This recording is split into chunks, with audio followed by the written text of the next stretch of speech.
Richie always said, life's about the stories. He pulled an Indian Larry, man. He pulled a James Dean. He went out on top, man. That Richie's one of those few people that I truly love. I felt that he was a real man. Like me and Cindy. Nobody's as cool as you guys. Okay. Nobody. He was gonna rule the world, man. I'm Richie Pan. I ride motorcycles and tattoo.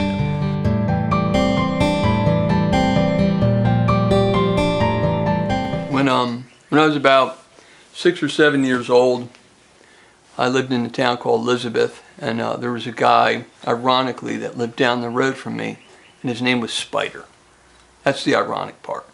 He was a biker named Spider.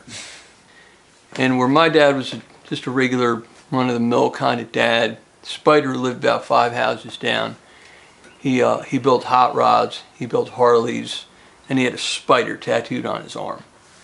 So I would run down there and I'd check out his hot rods, and he'd be like, hey man, want to hand me that wrench, or, pull a wire through a, firewall with him. And I'd always stare at that spider tattoo. And that lifestyle he had is kind of what sucked me into it. Richie Pan was, that's weird to say was, man. That's weird. He was one of my best friends. Yeah, one of my best friends. And not just the motorcycles and the tattoos. We did the dad thing. He did a lot of soccer stuff. I did cheerleading stuff. I had daughters, so we're always, running around, dropping kids off here and there, So we commiserate about that a lot,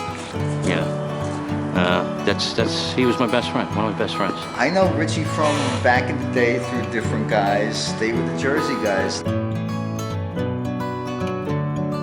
I got into motorcycles because my dad rode motorcycles. The first time I rode on the back of a motorcycle, I was about 5 years old, and it was on his BSA on the cobblestone streets of Portugal. And I always rode on the back of his bike. When I was 17, I bought a bike and I never looked back. I knew of Richie for a number of years. Never, always looked at Richie and just went, wow, this guy's a fucking wild card.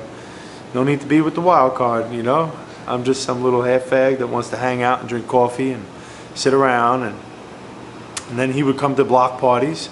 And next thing I know, I'd see these fucking, STP version stickers all over the place. I'm like, fucking Richie Pan. All right, great. Boom. Next thing you know, it's, Richie Pan and, and then Fat Bob and Tom and, there was so many mutual friends, from Granger, all these guys that, it just worked out to be, so great. He always laughed about everything. I mean, the guy he was just such a nice guy. The story of, I guess, my biggest influence as far as a teacher goes, and I tell the story all the time, was my art teacher knew that if I wasn't in art, I wasn't in school. So, he'd be like, hey Rich, what class are you supposed to be in? I'd be, I'm supposed to be in history. And he would write me a pass to the history teacher and say, hey, Rich is helping me stretch canvases or something like that. Just so that I was in school. So that's the only schooling I ever went to. And if it wasn't for him, I probably wouldn't have graduated high school. Richie Pan was a biker. I mean, he rode that bike everywhere. He lived a life, He's a great guy. Artwork's amazing. Just amazing artwork. The first tattoo I got was nothing at all what I wanted. I got tattooed by Danny Wolf. I wanted to get tattooed when I was 16, but my mom and dad were old school Portuguese, and they were like, no way, you gotta wait till you're 18. So when I was 18, I went to Danny Wolf, and I was into the Grateful Dead at the time, and I wanted a skull and roses. But I wanted a tattoo so bad it didn't matter. I went to the shop. He was supposed to have my skull and roses drawn up, but he didn't. He had a Grim Reaper. And I was like, I don't want a Grim Reaper. I want skull and roses. And he was like, well, this is all I got for you. You want it or not? So I said, yeah, and I got it. And that was it. Now I got a Grim Reaper. Zod is fantastic, fantastic. You know what? I didn't know till as I knew him that he was into all this stuff. It blew my mind. He gave me a couple of his things and everything. There was a neighbor of mine, his name was Danny Wolf. He was a tattoo artist. I always wanted a tattoo. He did not apprentice, so he sent me to Richie and Mike Peperato, and he said, those guys would apprentice you and give you a chance at it. And that's what I did. I apprenticed with them, and I got into tattooing. First tattoo I did, the guys that were apprenticing me said, hey, bring down a dumb friend, you know, you're ready to tattoo. I said, all right. So my buddy Charlie Barnes, who passed away, he had a little hand-poked Indian on his arm, and he wanted to cover it up with a heart and all his kids' names. So we sat down, I did the heart, the kids' names, and in the end, you could still see the tattoo underneath it. I never covered it up, it looked horrible. And he always rubbed it in my face. That he would show up in my tattoo shop and show everybody my first tattoo and embarrass me. Charlie Barnes.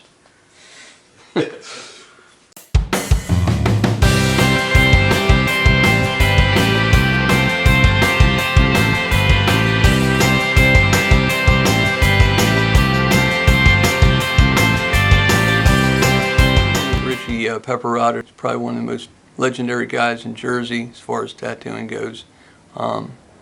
His brother had a second shop that I also worked for, and one time his brother in the middle of the day told me to go down to a local flea market, and there was a back door, and he said, hey, since you got a pickup truck, why don't you take this pickup truck of yours and go down to the flea market, the third door, open it up, there's going to be some barber chairs in there. He goes, drag them out and bring them back to the shop. I said, all right, you know, he's my boss, I was going to do what he told me. I went down to the flea market, I opened the third door, and there's, you know, it's a beautician shop, and there's a woman cutting hair, and those three chairs are there. So I just started dragging them out, and the woman said, hey, what are you doing? And I said, well, I'm taking these chairs. She didn't say anything, so I thought it was okay to take the chairs. I put them in my truck and drove down to the tattoo shop, and next thing you know, I was surrounded by the police, and I wasn't sure what was happening, but apparently those chairs were never paid for. And, well, that's the end of that story. That's good. Oh. And you know where Mike was when I got back? Where's that? Nowhere. He was fucking gone. He was a hard ass and he was soft. And he'd be the guy on the side of the road at a bike wreck with his bare hand holding a brain in a skull, telling a joke, you know, and eating a burrito with the other hand, you know? When I first started tattooing, tattooing was still somewhat underground. Even though it was out in the public and everybody had tattoo shops, it was very hard to get into. You had to get tattooed by a certain tattoo artist. You had to get in with that person in order to teach them. Everybody hid everything from you. You know, it was very hard to get into the tattoo business. I had to work hard just to get into it. You'd have to ask tattoo artists to give you a chance, to give you a break. Whereas today, you just basically walk into a tattoo shop and say, hey, I want to be a tattoo artist, and they let you become a tattoo artist. Rich rode like there was no tomorrow, I guess. You know, he just balls to the wall. We just went. You just go. You know, hammer down. Just ride, man. Bill Rapp. If you see, I don't know if you can see a sign behind me. It says Bill Cycles. When I was 17 years old, although my dad rode, he knew nothing about fixing Harleys. I was 17 years old. I bought my first bike, and I opened the yellow pages, which we had yellow pages back then. I opened them up and I looked for bike mechanic, and I saw Bill Rapp, and he ended up being the very first Harley mechanic in the state of New Jersey, and he was in Jackson, the town I live in. I went over there, and he helped me take my own bike apart to fix it. And every day when I was a kid, I would go over there and work on bikes.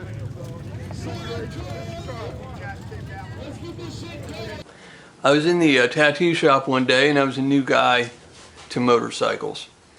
I wasn't too hip on how to rebuild Panhead carburetors. So the Pipperatos, the guys that brought me into tattooing, they turned me on to this guy named Eddie, who they said was probably the best motorcycle mechanic out there. So I was like, all right, man, I'll go and take my carburetor to Eddie. So he was somewhere down in South Amboy. I rode out to Eddie's place, and I rang his doorbell, and Eddie opens the door, and he's got to be a 6'5", totally tattooed guy dressed as a woman. And I'm like, is Eddie here? And he goes, well, no, I'm Elaine. And I was like, well, you know, Mike and Richie said for me to come see Eddie. And he goes, yeah, well, I'm Eddie, but I'm Elaine. And I was like, all right. So I had this linkered carburetor in my hand, and I really wanted it rebuilt. And Elaine says, he's like, come on in. And I was like, man, I don't know about this, man. I wasn't too hip on going into a big guy's house to have my carburetor rebuilt by a woman, or a man dressed as a woman. But at the same time, the guy was twice my size, and I was afraid he was going to kick my ass if I didn't go in his house. So I went in his house, literally dressed as a woman, and he brought me up at his kitchen table, and he goes, let me have your carburetor. And I was like, all right. And he took apart my carburetor. I swear to God, he's wearing a woman's wig, covered in tattoos. He had to be 6'5". And he took my carburetor apart, and he taught me everything I know about Harley carburetors. He was the best damn motorcycle wrench in town. He went from Eddie to Elaine. And to this day, I have nobody to thank but Elaine for teaching me how to rebuild carburetors. We went out to Bobby Seeger's to do an Aiden's ride. So we ride in, we pull down the block, and there's like a line of cops. And right away, man, boom. Guy goes, hey man, to Rich, pull over, give me your shit. And Rich is like, what? Why me? You know, and in true Rich fashion, man, he opens his wallet and everything just falls out, ripped in half. And the cop was like, what is that? He goes, that's my shit. To the cop, he goes, take it out. And the cop's like looking at him like, he goes, what do you want, registration? There's the other half. Here's half. There's the other half. Pick it up. And the cop bent down, he picked it up. So, yeah, that was, it was always Rich. Well, I have a lot of bikes, but I only really have one. And that's my Panhead, just right behind me. I have a 39 Knucklehead that I built for a horse chopper show. I have my 58 shovel, my Panhead Street Glide, which I kind of rip around the country on, and you know, another bike I'm trying to build a flathead out of. Why Panhead? Why a Panhead, man? That's like why a woman? Why not? Right? That's the answer. That's it. Why a woman?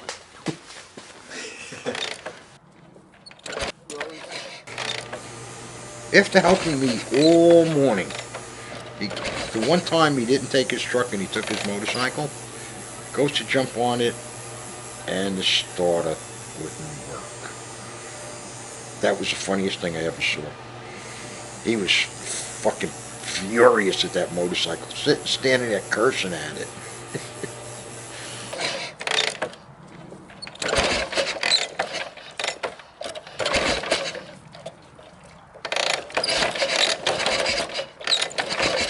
Panheads are not hard to keep on the road.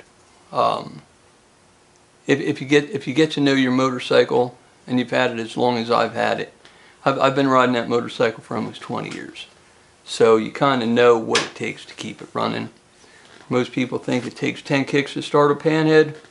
I'll start mine in 1 to 3. Viola is probably one of the coolest motorcycles around. Just it's a cool bike, man. You know, and yeah, again, just all good memories, man. You know, broke down all the time, but that's part of the fun, man. You know, fixing shit. We always broke down. His Panhead, my Panhead, Rick's Panhead. Somebody was always fucking breaking down. And this is Richie's turn, and we break down and we pull into a motel. Find out that the valve on his Panhead is sticking. Take the heads off of his fucking bike. We take this head into the motel room. We lay out all these fucking white towels all over the fucking room, and trying to figure out how the fuck we're getting his valve out. We ain't got no valve spring tools or nothing, you know, so I take 2 fucking screwdrivers, and I literally put 2 screwdrivers on the top of the fucking valve, and with all my girth here, press down these 2 fucking screwdrivers. Richie's in there with his fingers, and if I slipped, he was losing them, and got the keepers out of this fucking head. We got some emery paper, we filed this fucker down, got it working, put this fucker back together the same way with these 2 fucking screwdrivers, and rode that thing all the way down to fucking North Carolina. Nobody in the world, I mean, we fucked up this motel room like you wouldn't believe. The name of my shop's Dark Star Tattoos. The reason I opened my shop was I think everybody that gets into tattooing eventually dreams of opening a tattoo shop. So I had tattooed for maybe 12 years, 13 years at that point, and I wanted to open my own tattoo shop. Just to have my own thing, to do my own thing, to run tattooing the way I wanted to tattoo. I was in the middle of a divorce, so I'd go there. You know, it was a therapy session. You go for therapy at the tattoo shop, and you know, we ended up clicking, man. You know, and it was you know, let's go here, let's go there, and we ended up riding, you know, everywhere. 15 years ago, I'd say there was maybe 4 tattoo shops in Tom's River. In 15 years, there's probably about 10 shops. There's about 30 shops in Ocean County. So within the last 15 years, you know, with TV and, you know, the big hype and everybody wants to be a tattoo artist, it's almost tripled. It was cool, man. Rich had his own thing going. It was a good thing, man. You know, it was just a lot of fun, and at that time it was like, you know, you felt like you know, he was going to rule the world, man. You know, it was like it was his place.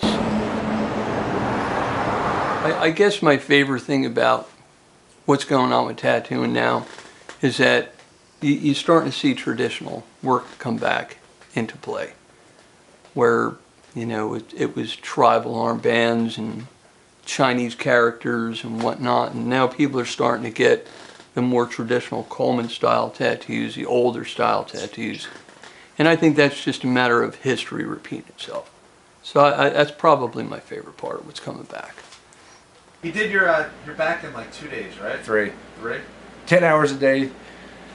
10 hours a day for 3 days straight, and you know, he would say 6 of those 10 hours every day was me fucking taking a cigarette break, and I really wouldn't argue with him. The first day I was Superman. I, you know, did the outline of the whole motor and finished 1 cylinder in 1 sitting, and then I was all tough and came in the next day, and he put that needle in me. I started crying like a girl, literally, and it was, the worst part was the diaper rash from him wiping off. My back got diaper rash on it. Yeah, don't do it, man. I couldn't get my head around it at all. I took painkillers, nothing. My least favorite part of current tattooing is the egos. Everybody's a rock star. Everybody thinks they're better than everybody. Back in the day, if you asked Richie Peperato or Ernie Carafa who was the best, they would name somebody. They would say Cap Coleman's the best, or Ernie would say Richie's the best. Richie would say Ernie's the best. Today, you ask a kid who's the best, he'll say I am. When I was getting ready to leave New Jersey, I sold a house, and my mom had already passed on. and I had the house to clean out and pack for the movers. Took 2 months. Richie came over my house almost every morning and would stay and help me clean it, load up stuff that was going to the dumps on his truck and take it to the dumps, help me pack boxes, carry them, stack them, whatever I had to do. And he refused to take a thing for it. I mean, nothing.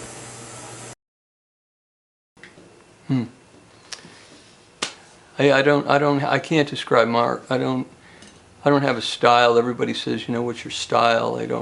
I have a lot of influences. I don't know. I can't describe. I'd rather you describe my art. Traditional Richie. It's really, I mean, his creativeness was so strong and in such a direction that you could tell anything he did, he built a bike, you know, did a tattoo, did a painting, you knew it was him. And good or bad, you know, it was always Richie. Usually bad. I don't even know if there's enough time to describe Richie's art. Passionate, sincere, life representation of life, his life, you know. Richie's art, in my opinion, both tattooing and his paintings, you know, you could tell that he put everything into it, you know. I probably studied more of his paintings than his tattoo work. Obviously, he didn't worry about offending anybody, ever. In fact, if they were offended, so much the better. He loved that stuff. So the Catholic stuff, he liked to stick it in their face, and if he could have got away with a lot more explicit stuff, then I'm sure he would have, because he loved nothing more than just to tweak people. It's biker art for sure, most of it, but then there's that hot rod stuff too. So, but it's great. It's really, really, really, really nice. He did one of our shop in Atlantic City, and me and Paul standing in front of it. And they stuck a motorcycle in it though. And then when I left Jersey, he sends me a painting, Old Buzzard. Sometimes I'll work with pen and inks. Sometimes I'll work with, you know, oils. Sometimes I'll work with enamels. It's kind of like you asking me what my favorite kind of tattoos are. You know, I kind of like to mix it up so I never get bored with it. Oh, I thought he was a prolific artist, yeah. I mean, he's a good tattooist, man, good oil painter. His bikes had their own charm, you know, his old pan, you know. I mean, you know, when I was younger, you wanted everything shiny. And now that I'm older, I don't want anything shiny. I want it to look like a barn find. Well, he had obviously figured that out. You didn't have to make it shiny. You had to make it look like it had a little patina on it and it was wore like an old faded tattoo. Had the first, it wasn't technically even pan stock. It was like the shop anniversary party and the other cat's birthday. And I don't know if it had gotten pan stock yet or it had become pan stock, you know, that night. But I'll never forget, you know, like Cindy was a fucking righteous, man. And she knew Viola. You know what I mean? She knew like that the equal love for her and that bike. And, they would put the band, I don't know if they still did it because I didn't get to go for years, on the front porch of the house. And the band stopped and nobody knew it was coming. And Cindy came out with an acoustic guitar and sang Panhead Forever. And like, you know, we were crying and laughing and cheering and watching Richie looking up at her singing that song. And she knocked it out of the park to boot, you know. Was one of like my happiest memories ever with all of them, you know. It all came together right there on the steps of that little farm, you know. It's cool if you hang out with the right people, and that's with anything else, you know. If you hang out with your friends and the right people, everything's cool, you know. A lot of people take a crap on Daytona Bike Week or Sturgis, but if you're with the right people, anywhere you go is fun. So it's cool. Hey, you living out there? I need to pray. I'm just gonna pray the whole time. I'm gonna pray that I win. Richie would kill me for this fucking story. My Panhead broke down. We were at Richie's shop, and I got a flat tire on the Panhead. So we pushed my Panhead into the fucking tattoo shop, and Richie had his father's full dresser. It's about 3 in the morning. We're half in the fucking bag, and Richie decides, well, we gotta get you home. Get on the fucking bike. And we're arguing back and forth. No, you get on. No, you get on. And finally, I said, fuck it. I sat on the back of this fucking full dresser. Richie tries to hold my fat ass up and couldn't do it. So he wound up on the back of the bike, and we're like, well, good thing is it's 3 in the morning. Nobody's ever gonna fucking notice. Well, lo and behold, we pull up to a construction site with every fucking light on and everything, and we gave the construction workers quite a show, man. They laughed their asses off seeing the two of us on this fucking bike. Big fucking tough bikers.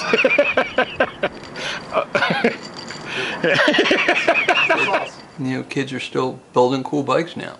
You know, the fat tire bike scene's gone, and kids are starting to build. And I say kids, I mean young kids, you know. 20-year-old kids are starting to build choppers again. You know, they think it's 1960 again, and that's okay. It's when bikes were cool.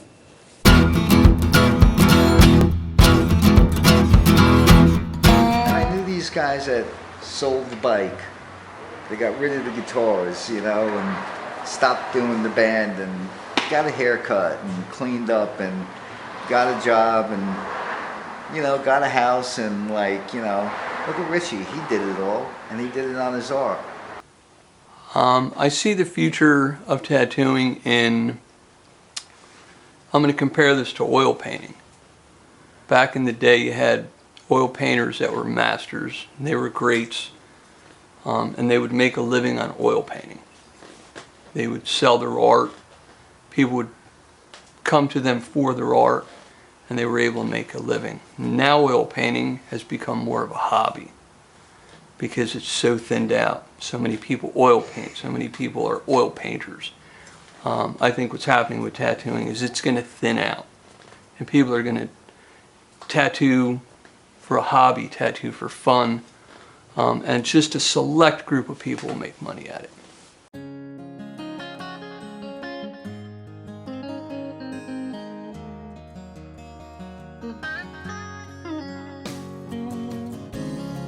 God, I'm so sorry that he passed, especially the way he passed. You know. But he certainly had a good mojo about him, you know, as you could tell by the comments after he passed. Like I said, if you can go out like that, dude, you've done something right in your 49 years. You know, when I was out in New York for the block party this last September, we rolled it off the trailer to unpack all of Richie's art and the t-shirts, you know, the He's Gone t-shirts and stuff. And it was pretty creepy. You know, the fact that, you know, just holding the sissy bar while they pushed and rolling it off the trailer, and the fact that you knew that even though Richie wasn't there, he was there. There was a, you know, it was just weird. Richie's one of those few people that I truly loved. I felt that he was a real man, you know, like he's not like the majority of the people that I could say I personally come in contact with. I think most of the people suck. And Richie, he just truly ruled. If Richie asked me to do anything for him, that motherfucker, I would do it. You know, I wouldn't second. You know, hey, can you do this? I'm gonna come there. Okay, great. Yeah, to me, he was great. Loved him. He was always trying to get us all together, but it never panned out. That's a play on words, ain't it? Yeah, Richie was a real neat guy. Yeah, he was. Fucking sucks. He pulled an Indian Larry, man. He pulled a James Dean. He went out on top, man. And you know, it takes a little sinking in. It's a big hole in a lot of people's lives because Richie is gone. And Richie never knew how good he was not until he was gone, but it took other people to point out how good he was. Just that kind of friend. He left a huge impact. He left a great family behind, but he was doing what he loved. You know, he was walking across the street to go do something that he loved doing, And he was in the thick of it, and he went out with no pain, just gone, you know. He's gone. When Richie died, I unfortunately told all my friends it would take 10 people to fucking take his place, because he meant that much to me. I mean, I was planning on going to smoke out with Richie, but my daughter, that's the only week she can get off, and we wound up in Disney World with my grandchildren. And otherwise, who knows where I'd be right now. Shitty smoke all over, man. Yeah. I mean, I spent a couple of days in fucking there and picked up his ashes and drove him home. One of the hardest things I ever did in my life. With that, I'm going to end it. Thank you.